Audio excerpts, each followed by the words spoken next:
sitting there and I'm kind of saying, okay, if I wanted to do it right now, could I do it? Because I had really tried it before, but I'm like, okay, never turn back. He says, if you make this decision, it's going to be a decision you stick with the rest of your life.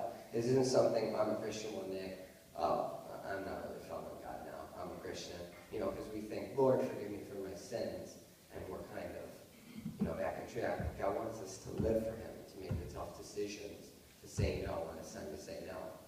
And so, he says, I'm like, if I can do it, if I wanted to do it right now, could I?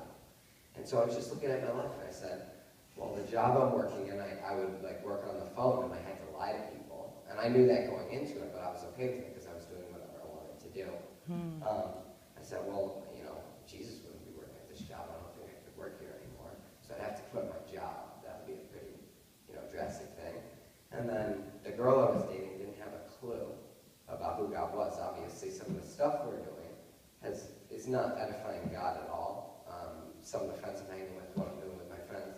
Even honestly, looking at all the stuff I was doing, whether it was smoking, drinking, whatever, I was comparing it to, what I felt for my girlfriend. I said, I'd be willing to give up all that stuff for her. So that's kind of what I was, basing it off of it. So all that stuff, just how I was living everyday life, I'm like, yeah, I'm willing to give that up. And then I had to ask myself, okay, if I'm going to follow God, and this girl doesn't know anything about her, and she's not, and she slaps me in the face and says, you're crazy, and, it's over, am I willing to give her up? So I asked myself that, and I'm like, dang, I don't know if I'm willing to do that. And so, it kind of got me thinking, and I'm like, if I can't do it now, what happens a year from now when we're even closer in our relationship? What happens a few years from now, 3, 4, 5 years down the road, and I'm married to someone that doesn't believe in God, doesn't know what's going on? And what am I going to do then? When I'm asking myself, okay, this is a decision I'm ready to make for my life. And I realized the longer I waited, the harder it was going to get. You guys are in a place right now where it's probably not as hard. I'm not going to say it's easy because you have influences and things in your life that are going to make it difficult for you. It's never going to be easy to follow God.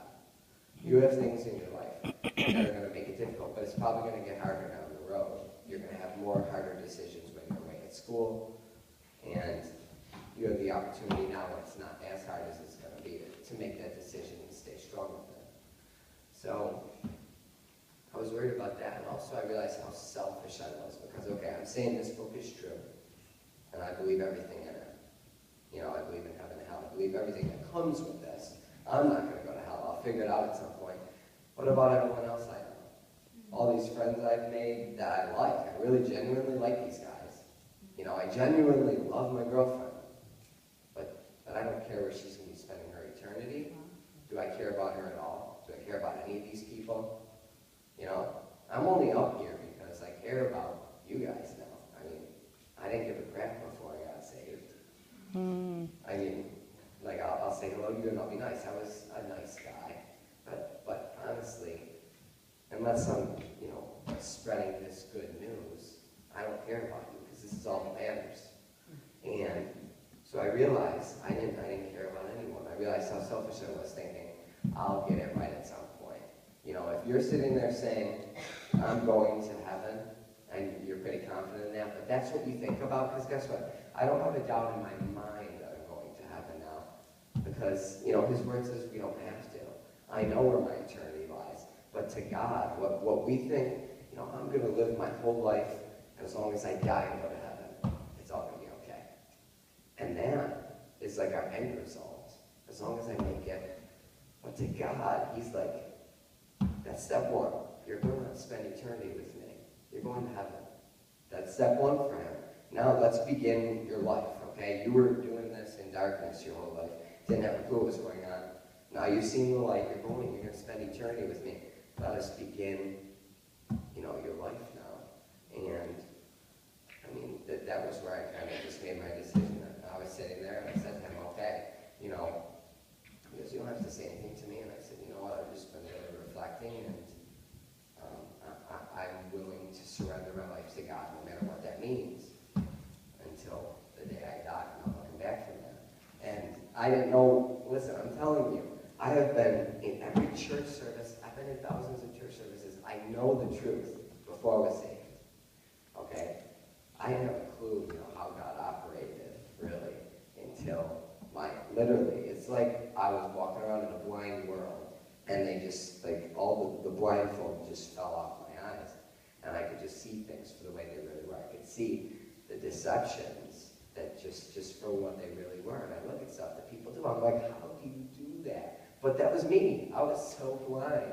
There were things, listen, people's opinions of me were holding me back from living the way I know I need to live. Okay? And I know that's true for a lot of people in this room, because that's just life. Okay? Everyone in this room cares about what everyone around them thinks about them. And we want to act. It's cool to pretend like we don't care. That's like the cool thing. I don't care what anyone thinks about me. And the only reason we do that is because we care that everyone thinks we're cool. And literally, the person sitting next to you is just as insecure as you are. All right? We all are wondering if we've got it right. We're all asking questions, every single one of us. And I was letting what people thought of me, what my friends thought of me, the stuff we were doing. I was letting that hold me back from what I was created to do, what I knew was right. I really knew it was right, but I just couldn't do it. People's opinions were worth more to me than what I needed to do. And, I'm going to stand in front of God, and I'm going to give an account for, who he made me to be, all the abilities he gave me. And I'm going to stand in front of him, and I'm going to say, okay, this is what I did with my life. And, no one's going to be standing there with me. It's just going to be me and him, all right? So no one whose opinions I allowed to keep me from doing what I needed to do are going to be there, Anything that's holding you back, you're going to be standing there on your own, giving an account. So, I don't know. Just don't let the stuff that's holding you back, don't let it hold you back. Know what's important to you. I'm not asking anyone to make any, drastic decision in their head right now. I'm really not. All I'm asking you guys to do is to walk away from this chapel and to just let it, sit in your head. What's important to me? What's important to me? What do I know to be truth? And does my life reflect what I say I believe? Listen, just get on page with yourself. Something that God, I put in my notes last night. You can't fool God. We all know that, okay? But you can sure as heck fool yourself. All right? So all I want you to do today is just really evaluate where you're at for yourself. You can fool everyone else. You can even fool you into thinking you're good. The only person you're hurting is you, all right? So I just don't want anyone to be fooled. So just walk out of here and say, all right, everything I say I believe. Does my life back it up? Because guess what? How you're living and the choices you're making every day, what you keep doing, that's going to show what you really believe. So, just know where you're at and try it. If you're sitting there in your seat saying, maybe I need to do this better, maybe I need to do this better, it's nothing you can do. It's really just submitting yourself to God and letting him take over and give you the power to do the right thing.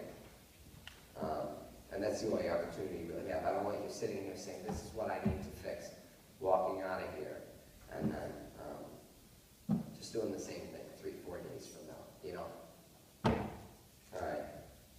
That's my time on that. I'll just say a prayer.